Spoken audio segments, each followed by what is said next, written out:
तो राज्यभर हम आपको बता रहे हैं कि एग्जिट पोल के नतीजे कहां पर क्या है, कौन सी पार्टी जीत रही है, कौन सी पार्टी की सीटें कम आ रही हैं, कौन आगे कौन पीछे। और अब उत्तराखंड का एग्जिट पोल क्या कह रहा है वो जानने के लिए अंशिका के पास चलते हैं। बिल्कुल, तो उत्तराखंड की तस्वीर हम देख लेते हैं। 5 सीटें हैं यहाँ पर। साल 2014 की अगर बात की जाए तो यहाँ पर बीजेपी ने पांचों की पांचों सीट जीती थी और इस बार भी तस्वीर कुछ वैसी ही नजर आ रही है। उत्तराखंड में इस बार भी भारतीय जनता पार्टी को 5 सीट मिलती हुई नजर आ रही है। कांग्रेस को 0 और अन्य को भी 0 सीट यहाँ पर मिलती हुई दिख रही है, यानी कि कोई भी पार्टी खाता नहीं खोल पाएगी भारतीय जनता पार्टी के अलावा। और अगर वोटिंग परसेंटेज की बात की जाए तो भारतीय जनता पार्टी को 51% वोट यहाँ पर मिले हैं, कांग्रेस को 38%, अन्य को 9%, जबकि नोटा का इस्तेमाल 2% लोगों ने किया है। और 2014 से अगर हम कंपैरिजन करें तो 2014 में भी भारतीय जनता पार्टी ने पांचों की पांचों सीटें जीती थी और इस बार भी भारतीय जनता पार्टी पांचों सीटें जीतती हुई हमारे एग्जिट पोल में नजर आ रही है। एक बार फिर से रुक कर लेते हैं विद्या और बनास का। जी उमाकांत जी, ये उत्तराखंड में वही रिजल्ट जो 2014 का रिजल्ट था, यानी कि बीजेपी यहां अपना जनाधार बचाने में पूरी तरीके से कामयाब है। देखिए, बिल्कुल कामयाब है। और आपके दर्शकों को ये पता होना चाहिए कि उत्तराखंड 18 साल पहले उत्तर प्रदेश का एक हिस्सा था और उसके बाद वो अलग हुआ। लेकिन आज देख रहे हैं कि जो विसंगति की उत्तर प्रदेश में एक जो बीजेपी कांग्रेस के अलावा जो थर्ड फ्रंट है, जो समाजवादी पार्टी और बहुजन समाज पार्टी ने बीजेपी की जो बाढ़ थी उसको रोक दिया, बाढ़ लगा दिया। लेकिन उत्तराखंड में दुर्भाग्यपूर्ण स्थिति ये है कि वहाँ पर बीजेपी और कांग्रेस के अलावा कोई फोर्स नहीं है। और इस चुनाव में चूंकि देखिए सर्जिकल स्ट्राइक, राष्ट्रवाद का जो नारा बीजेपी ने उछाला, उसने राज्य सरकार की जो नाकामियां थी वहां पर पिछले 2 साल पहले की जो राज्य सरकार है उस पर एक किस्म से पर्दा डाल दिया और लोग बड़े परेशान हैं। वहां मूलभूत जो उनकी समस्याएं हैं, लेकिन उसको लोगों ने इग्नोर कर दिया। और ये जो मोदी फैक्टर है, मोदी फैक्टर ने वहां सबसे महाबल मिश्रा जी क्या की, महाबल मिश्रा जी क्या किया मोदी फैक्टर ने? क्या मोदी फैक्टर की वजह से उत्तराखंड में आप लोगों का खाता भी नहीं खुल रहा है इस बार? किस सवाल किसी को पूछा? ये 23 तारीख को रिजल्ट बताएगा। वोटर बड़ा साइलेंट था और राष्ट्र का चुनाव है। आप सीधे अभी 23 तारीख के बाद अभी ऐसा नहीं है। और जिंदगी से कांग्रेस पार्टी चुनाव लड़ी है, चाहे दिल्ली हो चाहे वहाँ है, जिंदगी से लड़ी है क्योंकि राष्ट्र का चुनाव था। ये लोकल कोई चुनाव नहीं था। दिल्ली में आम आदमी की पार्टी राष्ट्र के चुनाव को देखते हुए आम आदमी की पार्टी कांग्रेस में शिफ्ट किया है और कांग्रेस 7 सीट पर बड़ा जबरदस्त चुनाव लड़ा है। मैं उत्तराखंड की बात कर रहा हूं सर, मैं उत्तराखंड पर भी आपसे ही सवाल पूछ रहा हूं कि उत्तराखंड में भी आपका खाता नहीं खुल रहा है।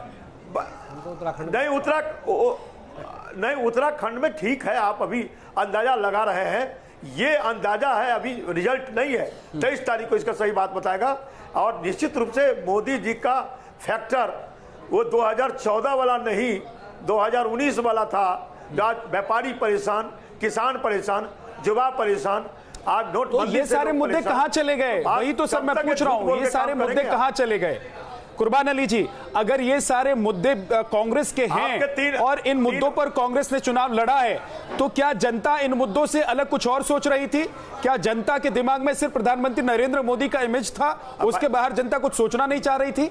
मैं आपकी देखिए, मैं एग्जिट पोल को मैं नकारता हूं। एग्जिट पोल जो आया है 22, चलिए आपने एग्जिट पोल को नकार दिया है। 2004 में भी इसी तरह से आया था। चलिए ठीक है, 2004 के इंडिया शाइनिंग के फेल होने की तरह से आप मोदी मैजिक के फेल होने पर अभी भी उम्मीद लगाए बैठे हैं। कुर्बान अली जी, मैं जो उमाकांत जी कह रहे हैं उससे सहमत हूं। देखिए, फरवरी 2019 से इस पूरे चुनाव का नैरेटिव बदल गया।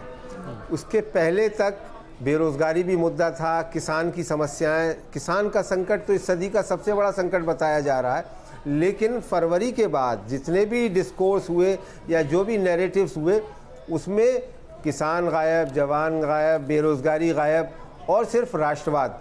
और राष्ट्रवाद की घुट्टी में जो और कॉकटेल बनाया गया, जिसको मैं आतंकवाद को भी जोड़ा गया, जिसमें और चीज़ों को भी जोड़ा गया, और ये प्रोजेक्शन किया गया बीजेपी की तरफ से और ये नरेंद्र मोदी साहब की तरफ से कि सिर्फ वो इस देश के बचाने वाले हैं, वो ही इस देश के रक्षक हैं और अपोजिशन में कोई ना। चलिए यही सवाल मैं ग्राउंड जीरो पे अपने रिपोर्टर से लेकर जाती हूँ। सुरेंद्र दसीला, आप उत्तराखंड में रिपोर्टिंग करते रहे, आपने लगातार वहां से हमें ग्राउंड रिपोर्ट्स भेजी।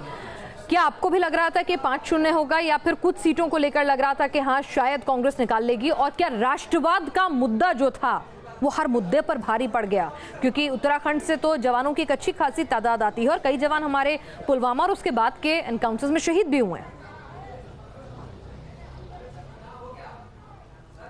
बिल्कुल, आपने बिल्कुल सही कहा। उत्तराखंड के परिप्रेक्ष्य में अगर बात करें तो उत्तराखंड में राष्ट्रवाद का मुद्दा प्रमुख रहा है और इसीलिए भाजपा जानती थी कि उत्तराखंड में जब प्रधानमंत्री आए तो उन्होंने अपने भाषणों में सैनिक धाम वाली बात कही। सैनिक धाम कोई, अगर आप हकीकत पर देखें तो किसी तरीके का कोई धाम नहीं है, लेकिन लोगों की भावनाओं का ध्यान रखते हुए प्रधानमंत्री ने कहा कि इस राज्य से इतने सैनिक आते हैं, इतने शहीद होते हैं, देश सरहदों की रक्षा करते हैं, इसलिए ये सैनिक धाम की तरह है। 4 धामों में एक अलग सैनिक धाम का नाम दिया और वो बात लोगों को इतनी लोगों के दिलों तक गई कि जिस तरीके का चुनाव में जब वोटिंग हो रही थी तो राष्ट्रवाद का मुद्दा उत्तराखंड में सबसे प्रमुख रहा है। हालांकि हम अभी भी ये मानते हैं कि कुछ ऐसी ठीक है, वापस आपके पास आएंगे।